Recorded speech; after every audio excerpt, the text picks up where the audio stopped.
Hello and welcome back to my channel, or welcome to my channel in the first place. Today we have a Kirishima X listener. It's Stability by Marouane Elendil. I'm sorry if I mispronounced that. The link will be in the description, go check that out, and let's go ahead and get into it. If there was one thing that you could always count on, it was the fact that whenever possible, your boyfriend was going to be touching you. In one way or another, Kirishima found a way to always have a hand on you when you were together. It wasn't a possessive thing or a control issue. Rather, he did it out of the subconscious desire to ensure that you were okay at all times, and as a self-grounding measure for himself. It was something that the two of you had become known for in the public eye. Always joined at the hip was one of the latest claims made by a media article you had scrolled past on your newsfeed. You knew that there were those who disapproved how often you two would hold hands, or link arms, or even throw your arms around each other. Kiri with his arm over your shoulders, and yours comfortably wrapped around his waist, in public, but you didn't care. You learned that from the beginning of your relationship, that Kiri relished physical touch, and with it being one of your own love languages, you also embraced it wholeheartedly. The displays of affection in public weren't for the benefit of others anyway. In fact, it started as a means to prevent your social anxiety from getting the better of you. Kirishima's status as pro hero came with many responsibilities, one of your least favorites being the public appearances that he would have to make. They often involved large groups of people, and very few chances for you to get away to recenter yourself. The very first event you attended with your boyfriend, a mere month into dating, was nearly disastrous. It was some sort of gala charity event, and it was very much out of your comfort zone, but you agreed to attend with him because you wanted to support him. It was barely an hour after you had arrived that you felt the effects of the crowded room, flashing cameras, and the mindless small talk starting to bear down on you. Your hands had started shaking, and your breathing had become much shallower. Looking around in the most discreet manner you could manage, you tried to find somewhere you could run off to get control of yourself before your anxiety became a full-blown panic attack. Your breathing became more rapid as you realized there was nowhere for you to go. It wasn't something that you had had a full discussion with Kirishima about yet, so when he stepped behind you and slowly, as though to let you know that he was there, wrapped his arms around your waist, chest pressed against your back, and spoke softly into your ear, "Just breathe with me, sweetheart." You almost burst into tears, so grateful for your boyfriend's seemingly unending awareness.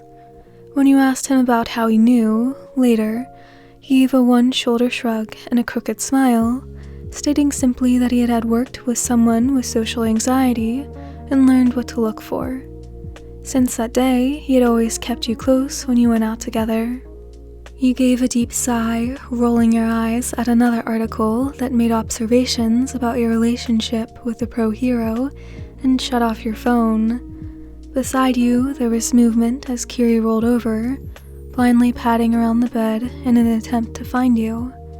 His hand finally landed on your waist, and a small squeak was forced from you when he dragged you closer to him. Your back, once again, pressed flush against his chest.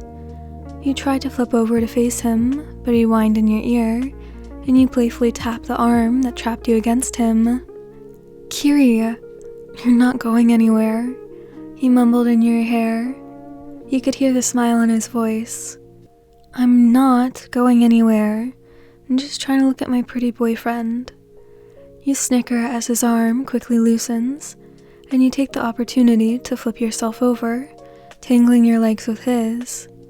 You look up at the man in front of you and gently push the strands of his hair that have fallen loose in his sleep up and out of his face. He hums happily at the feeling, and you let your hand come to rest on his neck. "Good morning, pretty boy." His eyes blink open, and a smile spreads across his face. "Good morning, sweetheart." He tightens his arms around you again, and pulling you in closer, tucks you under his chin, and you nuzzle into his chest, arm wrapping around his waist. Fingers gently tracing some scars that he had running up his right side, to the planes of his back. Didn't hear you come in last night. You mumble quietly. Didn't want to wake you up. I came in really late. He paused, and you could feel the muscles in his arms flex around you, as though he was trying to pull you closer still. There was a situation. You could practically feel the weight of his words. You gently pressed a kiss to his sternum, knowing that whatever had happened had left an impression on the red-manned hero. Usually, he would have launched into a detailed account of his night of heroic deeds, but this morning he remained quiet. You knew when that happened, things had become ugly.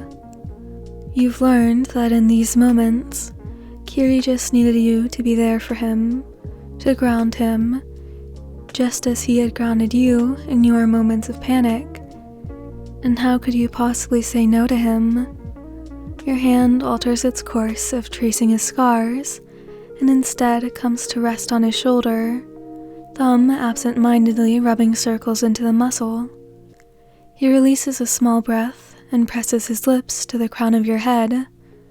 I'm so happy you're here with me, you affirm to him, and his hand squeezes your side in acknowledgement. He knows what your words really mean. Thank you for coming back to me alive. I love you. The words are a whisper against the top of your head. You smile into his chest. I love you too. Alright, so that's the end of this one. I hope you enjoyed. I hope you have a great rest of your day, night, whatever, and I hope to see you in the next one. Goodbye!